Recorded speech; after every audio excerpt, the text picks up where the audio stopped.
Today we're talking about my top 3 best baits for July fishing. We're talking middle of summer, hottest month of the year. Fish are lethargic, it's hard to get them, they're down in the thick vegetation. We're gonna go through everything. I'm gonna show you guys what I use to catch fish in the middle of July. Stay tuned.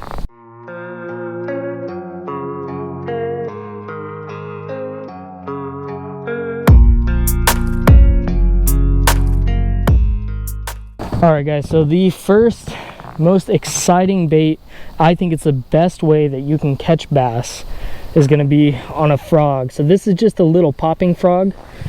One tip for you guys, when it's really hot, I like to downsize my frog a little bit. Personally, I feel like I get more strikes on a smaller frog. I think that's true for a lot of baits, particularly the frog though. You can get it in these smaller little pockets. I'm telling you right now, you would be surprised how many fish are sitting down in that vegetation when it's 100 degrees out. So you're gonna wanna fish this in the thickest cover you can find. I'm talking thick lily pads, thick coontail mats, anything like that. Anything where a frog would be, that's where you're gonna be fishing this guy. Algae blooms, really any surface vegetation or vegetation that's just below the surface, subsurface vegetation, that's where the frog's gonna excel. One of the frogs that I really like to use, I'm not using it this time just because I want to mix some stuff up, the Lunker hunt frog. It looks really realistic. It's got like the actual legs on it. That's a really good frog to use. I get bit on that all the time and I never see anybody using it. I've done a video specifically on that frog, so if you guys want to check it out, hit this card up above. Now, for your setup when you're fishing a frog, you're going to want to fish it on a heavier rod. I'm fishing a smaller one right now. I have my heavy rod set up for a different rig that I'm going to be showing you guys. But you're going to want to fish it. Typically what I like to use is like a 7 to 7 foot 3 inches heavy rod with a fast action, and that fast action is key for really setting the hook on those fish and pulling them out of all that thick cover. So when we're talking about line, you're going to want to fish braid. Number 1, braid floats. Number 2, there's less stretch. Number 3 is that it's strong, and you're going to be ripping these fish out of really thick spots. So you're going to want to use something that's going to be able to get them out without breaking your line. And the next one we have is the punching rig. Okay, so my second favorite bait to use, or slash rig to use in July, really just in the middle of summer and all this thick crap that we have, to be able to get through all of this stuff, is the punching rig. Now, what you're going to want to use is a bobber stopper up at the top. You're going to want a tungsten weight. That is very important. The tungsten is heavier and it's smaller, so it's not gonna, the fish aren't gonna notice it as much. It's gonna be able to get through all that thick stuff without getting hung up, and it works really well. And then for the bait, that's up to you. You can use a craw. I like to use rage craws. I also like to use the Bandito bugs, the creature baits. I know there's a lot of people that don't like Guggen or whatever. I don't care. I love the Bandito bug. It gets bit for me all the time, and it's really key to be able to get through all of this thick vegetation in the summer, because these fish are going to get down inside of it. They're going to be in the thickest, deepest, nastiest parts you can find, and the reason for that is, 1, it gives them structure. Okay, 2, it's getting them out of the sun, so it's providing shade, and then 3, it's giving them oxygen, because plants make oxygen, and so that is also true for aquatic vegetation. So they're all in this stuff, and basically what you want to do is you want to find these little pockets in these mats and little holes you can drop this down into. You can try to break through the surface, but you're really looking for the little holes and stuff like that to try to get those fish to bite. Tip for you, when it's sinking down, sometimes what I'll do is I'll actually open my spool and I'll just feel my line, because a lot of the times these fish are really lethargic and it's just kind of sinking right down past them. They're just going to swoop in and grab it, and it's going to be pretty soft usually. They're not usually smashing a rig like this, especially any of the rigs in the middle of the summer. Unless it's a frog, normally the bites are pretty soft. I'm not getting like slammed on, because it's not necessarily a reaction bite like it is in the springtime, especially during pre-spawn. So what I'll like to do is just open my bail. While it's sinking down, I'll just kind of feel the line, make sure it's got good tension on it, and then sometimes you'll actually feel the bite through the line itself. Caught something. Now, for the setup, you can get away with a shorter rod. You can use a 7 foot. You could shoot. I mean, you could really use like a 6'10" or something, or 6'9" if you wanted to, because when you're punching, you're typically not casting very far. You're kind of dropping down in stuff that's like right around you and pitching to stuff. Sometimes I'll pitch it into reeds and loose grass and stuff like that as well. So you can get away with a lot shorter of a rod than you would like a frog. You're casting distance, so you're really going to be wanting like a 7 foot, 7'3", right around there, to get a little bit more distance on your cast. This particular rod is a 7.3 heavy, so this is a great frogging rod. It's a good punching rod. And then when you're talking about your reel, you're going to want a faster reel, you know, 7.5 to 1 and up, because they're going to knock slack in your line. You're really going to want to get that slack out of there and get pressure on that fish so he doesn't come off.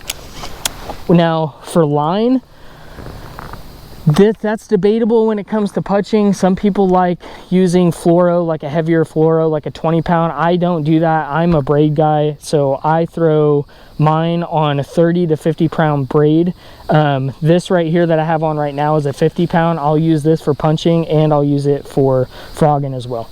Past that, guys, the third and final favorite bait slash rig is the Texas rig. And I'm not talking about a Senko or a craw. I'm talking worms. I'm talking soft plastic worms. This one that I have on right now is the Plasma Tail by Biospawn. I've had really good luck in the summer on this one. Other ones that work really well would be like the Mondo Worm from Guggen, the old Monster from Zoom, really big curly tail worms, or finesse worms like the Zoom Trick Worm. Anything like that, guys, you're just going to want to slow crawl it on the bottom. Give it a couple twitches. You can do weightless, you can do weighted, it's really up to you. I prefer to throw mine on a medium heavy. If the cover's real thick, I'll go with the heavier rod, especially if I'm using weight. That's just a preference thing. But you're really going to want to drag it slow on the bottom. That's key. Give it a little bit of movement and then stop and wait. And then a little bit of movement and then reel and then stop and wait. And you're just doing that over and over. It might feel a little bit repetitive, but eventually you're going to get bit. And it is one of the best ways to catch bass in the summer, and it's also just one of the most simple ways that you can fish. It's really easy, it's a lot of fun, you get bit all the time.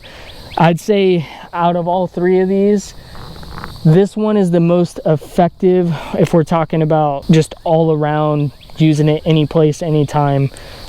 This is definitely going to be the most effective one.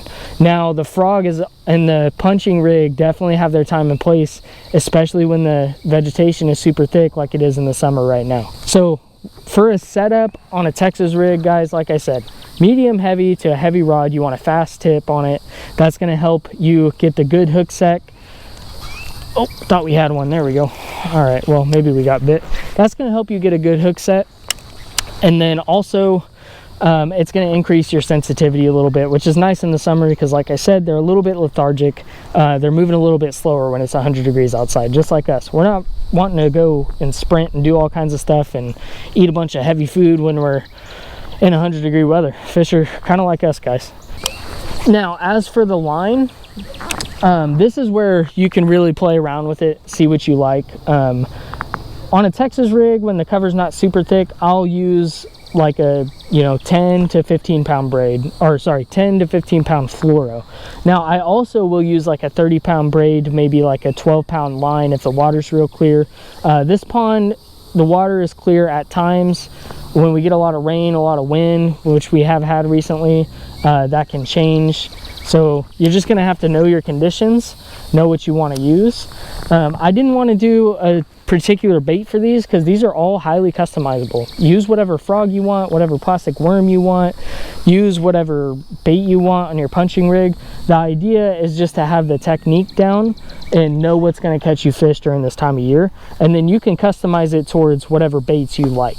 So I'm not going to sit here and tell you that a Zoom trick worm is better than the Guggen Baits Mondo Worm or whatever. That's up for you guys to decide. If you want to know my opinion, comment down below and I'll let you know. But like I said, everybody's got their own thing they like to do. So important thing is that you're getting out there and you're catching fish. All right guys, so those are my top 3 baits. Now what we're gonna do is we're gonna go around this pond. We're gonna fish them. Oh, there we go, there we go. Oh, on the Texas rig. Oh, he's not very big, but that's all right. We'll take him. We will take him. Look at that, guys. What'd I just tell you? I just said it. Man, it's almost like I'm telling the truth about this stuff. Hold on, buddy. He's got a nice little fat belly on him too. Oh, he's got a little abscess or something too. I don't know if you guys see that very good. We're gonna go ahead and let this guy go. By the way, for the hook, I prefer an EWG. Totally up to you guys. Same thing with the punching rig. I prefer EWG. Some people like flipping hooks. Your preference. Do what you like. That's what I like. And it catches fish. Here we go, guys. Let's get on the water. Let's see if we can catch some more of these guys. All right, guys. We're in a part of the pond where the Texas rig will definitely excel right now. There's less vegetation up here. There's more structure. So we're... Oh, I think we might have got hit already. Anyways, I think we're gonna swap over to this, see if we can catch another one on the Texas rig, and if we find some more vegetation, we'll switch back over to the frog. And haven't found anything good to punch with per se, so we'll have to keep an eye on that. See if we can find a good spot for it.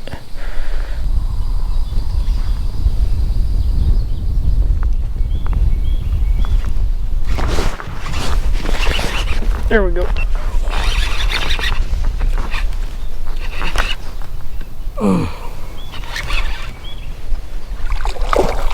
All right, guys. There we go. There's another one on the Texas rig. Texas rig slow crawling on the bottom is what's working today for sure. Ooh. Not very big ones, but hey, we're catching fish and it's 100 degrees out, so cannot complain about that, that's for sure.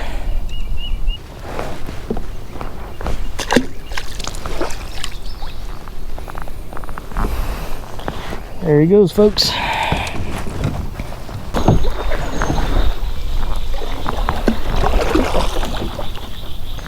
Alright guys, we got a good video in, good day, caught a couple fish. Didn't catch them on all the rigs, but these work in the summer, guys, I promise. Use them, let me know how it goes. Stay tuned for the next one, appreciate it.